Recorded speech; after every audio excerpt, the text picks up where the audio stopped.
Good morning, Colin, and thank you so much indeed for participating in the monthly edition of Psychobsbble. That's a pleasure. And I just want to explore basically the whole concept of two things. Number one, you're a professional educator and principal of a large primary school in Northern Ireland, but also you're a well-renowned country and gospel singer. Am I quite correct? That's right. In an amazing gospel band called Live Issue, and I've listened to Live Issue since I was almost much younger than I was now, but also greatly inspired by your worship, your ministry, and especially the impact it's had on people's mental health. So first of all, Colin, I would just like to explore basically the whole landscape of education at the moment and the stress that many teachers and educators are under in the terms, the context of austerity and measures, and how that has impacted children's health,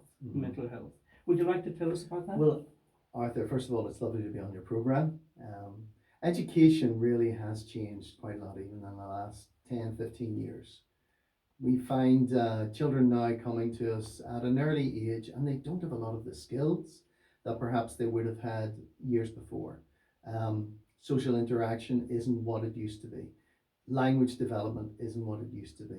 And a lot of this is down to parents giving children virtual games, iPads from such an early age. And that has stunted a lot of the emotional and developmental growth in children.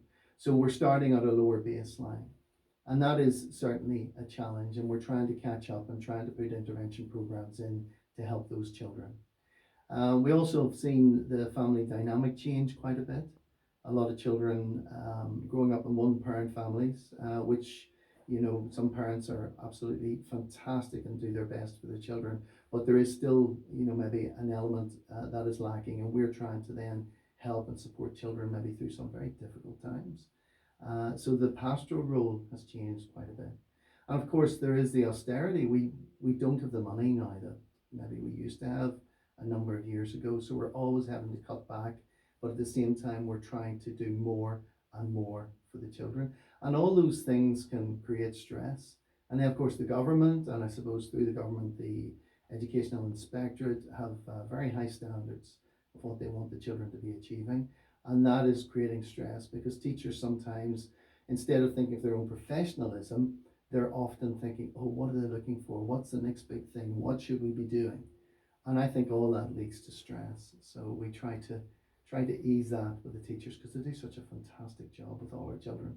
Absolutely, Colin, and I'm very mindful of the fact that the primary school teacher is the one in terms of formation of children's identity and their psychosocial identity, and how crucially important that is for that bonding process with the children. And I think parents are ever so mindful now maybe of the fact, that it's important to have someone like you, Colin, with your Christian principles, setting forth those particular strategies and dimensions to ensure that the children's mental health and development is appropriate within all of the stresses and strains that we do have.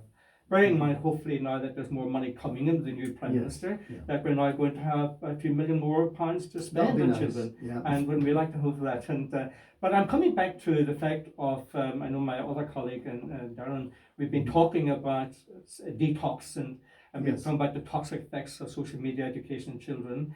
And do you find it difficult sometimes, Colin, as most headmasters might do, in finding that balance between the amount of time children have in terms of social media exposure and use of iPads in schools? Do we need to minimize that to some degree and encourage more reading and literacy? Yeah, well, I feel that we need to not only educate the children, but also educate the parents as to what is acceptable use of not just social media, but also the internet. Now, in primary school, technically the children shouldn't be on social media, they're too young, but they still are exposed to a lot of games, they're exposed to the internet. Do the parents have the correct filters at home, or what exactly are the children being exposed to? And that is always a concern that we would have. We want to get to the stage where technology is used as a tool and a very, very effective tool, but it doesn't take over a child's life where they feel that the most important thing is how many likes they get on a social media or what other people are seen to be doing on social media. We want them to get out and experience the real world rather than a virtual world.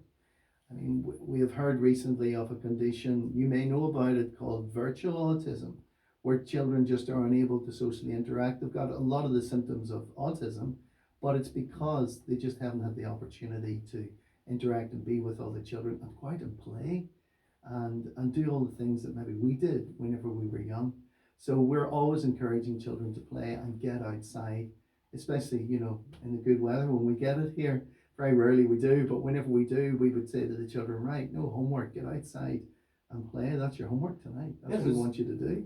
It's being creative, isn't it, Colin? It is. Being able to get the children out and about, explore the trees and the beauty of nature. Absolutely. And what we would have done, we were at school, you know, and really exploring the frogs and the spawn, all of the rivers. Yes. And I think it's really bringing children back to nature, Yes. isn't it, in that sense? Yes. And I'm mindful when we're thinking about our upbringing, Colin, of live issue and of the years I've listened to your music and been inspired by the lyrics as well, you know, and what it's meant to me personally, Colin, but also mindful of the fact of your work and with live issue has been so internationally recognized. Now, would you like to tell us, Colin, about how that transpired from this life-changing experience that you've had when you were a young boy, 8 years old?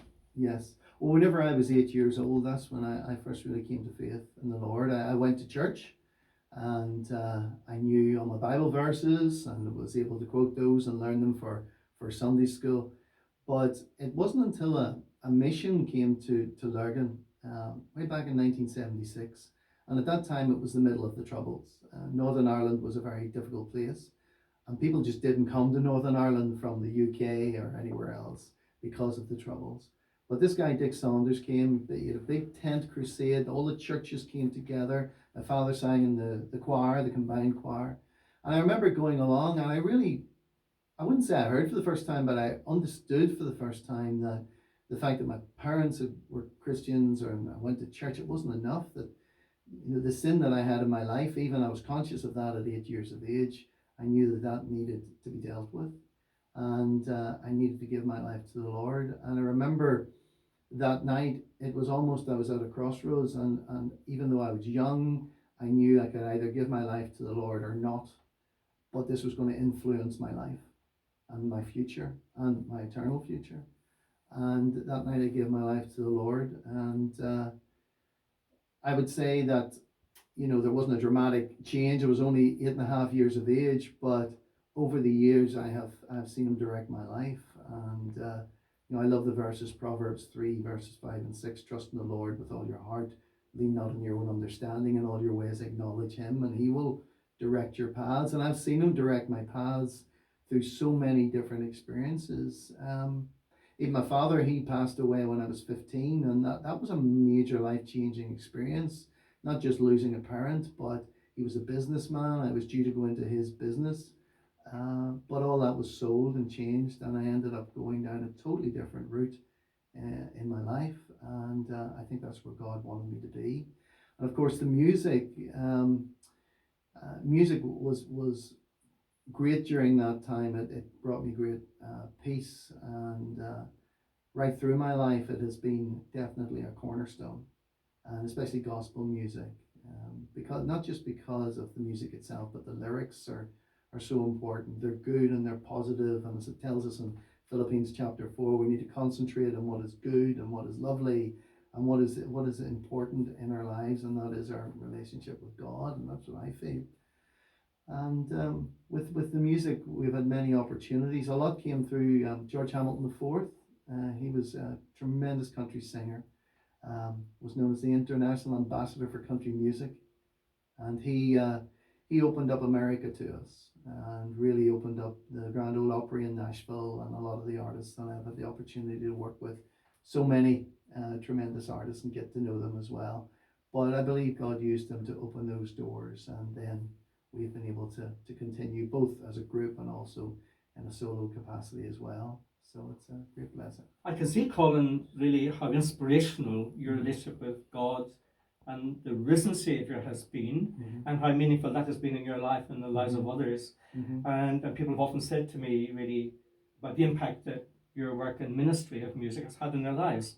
And as a psychologist, you know, I'm very interested in that living faith and that relationship that Christ can bring in that situation of faith in a risen Lord. Is that how you interpret this, and is that how many people across the States with whom you've shared your ministry, Colin, is this how you have seen maybe your own personal faith in the living God, how that has transformed people's lives, and how that has inspired your ministry of healing in mental health issues across Europe and across America? Yeah, well, I think, first of all, I think the Lord has certainly put key people in my life at certain times, and I feel blessed that I've known those people, and George Hamilton IV was one of those people.